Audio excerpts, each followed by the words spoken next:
안녕하십니까, 문틀란TV입니다.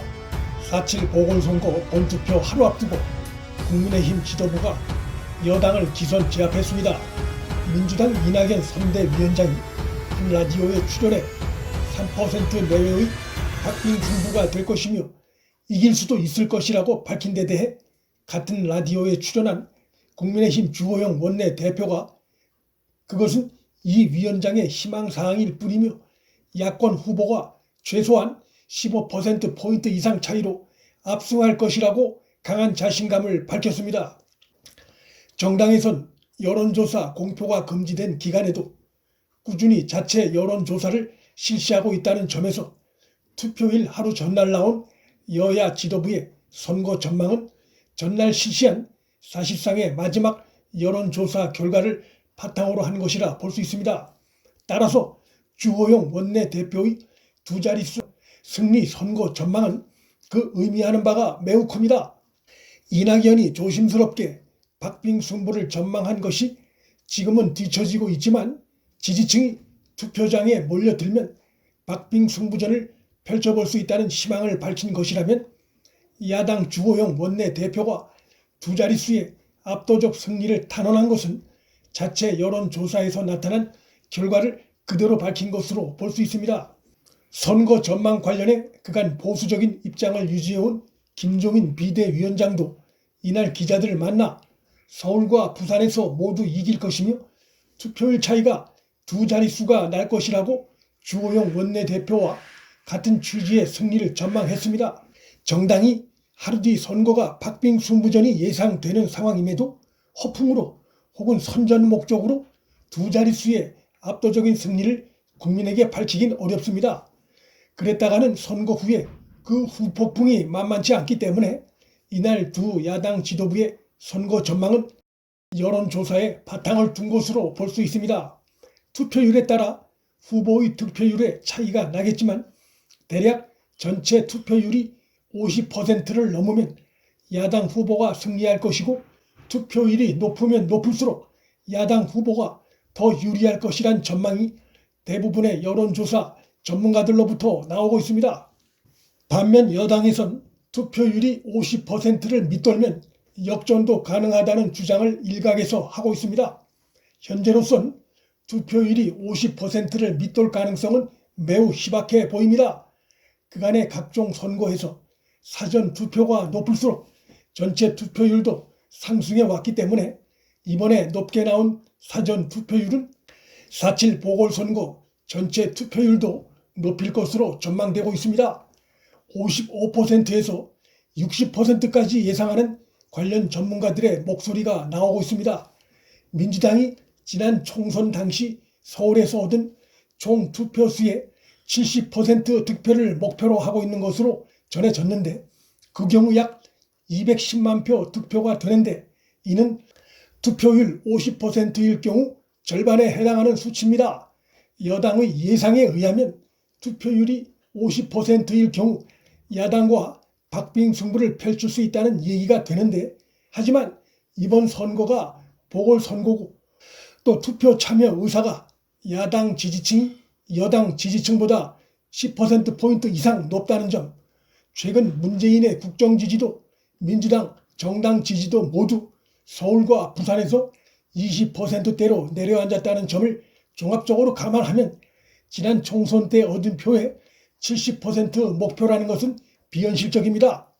따라서 투표율이 50%를 넘으면 야당의 승리가 전망되나 야권이 보다 안정적으로 승리를 가져가려면 투표율이 55% 정도는 나와야 할 것입니다. 투표율이 더 높으면 높을수록 2030 세대와 50대의 투표율이 늘어나는 것을 의미하기 때문에 국민의힘 후보의 득표율을 더 높일 수 있습니다.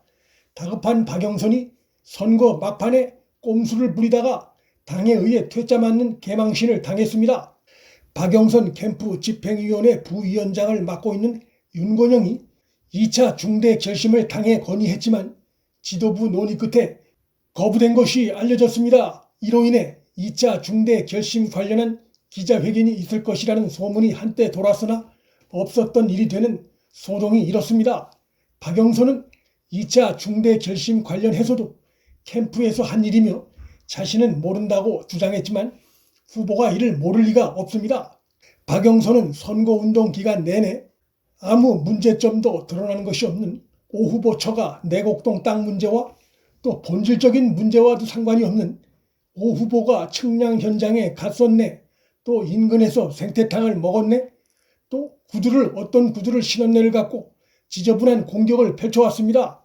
그것이 먹혀들지 않자 오세훈 후보를 검찰에 고발하고 서울시 행정감사 카드를 꺼내는 등 압박 조치를 취해왔습니다. 하지만 오 후보 역시 여당에 대해 맞고발하고 서울시 행정감사에 대해서는 진실을 명백히 밝힐 수 있다는 차원에서 환영한다는 입장을 내놓자 여당이 맥이 빠졌습니다. 이런 가운데 투표일을 불과 하루 남겨놓고 또다시 2차 중대 결심 발표가 있을 것이라고 예고했다가 당 지도부가 거부하는 바람에 기자회견을 기다리던 언론들로부터 비웃음만 산 셈이 됐습니다. 민주당 지도부가 거부한 이유는 박영선 캠프가 꺼낸 카드가 민심에 별 파장도 없을 것 같고 오히려 역풍이 불 수 있다는 우려가 작용한 것으로 전해졌습니다. 민주당이나 박영선 캠프 쪽에선 2차 중대 결심의 구체적인 내용이 알려질 경우 선거 막판까지 정정당당하지 못한 선거전을 펼친다는 비판에 직면할 수 있어 그 경우 선거에 부작용이 미칠 것에 대한 두려움 등으로 언론에 구체적인 내용을 밝히지 않고 있습니다. 박영선은 이날 한 라디오 방송에 출연해 네티즌들이 오세훈 후보의 페라가모 신발 사진을 찾았다며 자기 편 네티즌들의 열의에 환호하는 구태의연한 네거티브전을 펼쳤습니다. 그런데 오 후보 측에서 그 사진 속 신발은 국산 신발이라고 일축하는 바람에 역시 또 대망신을 샀습니다. 이로 인해 박영선은 페라가모 호소인이란 조롱까지 등장했습니다. 선거운동 마지막 날까지 민생과 아무 관계도 없는 상대 후보 구두를 갖고 공격하는 박영선의 모습은 정상적인 선거운동의 모습이 아닙니다. 이런 식으로 본질과 아무 상관도 없는 사안을 갖고 선거운동 기간을 허비하는 박영선의 모습에 국민은 짜증날 수밖에 없습니다. 정의당도 이날 박영선에 대해 비판 성명을 냈습니다.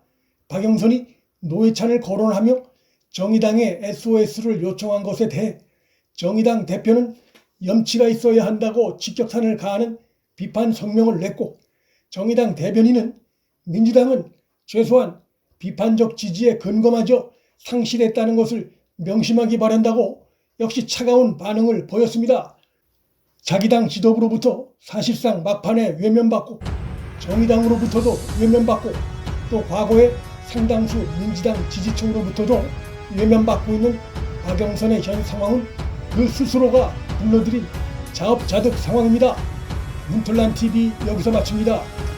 구독과 좋아요, 알림 설정은 방송 제작에 큰 힘이 됩니다. 시청해 주셔서 감사합니다.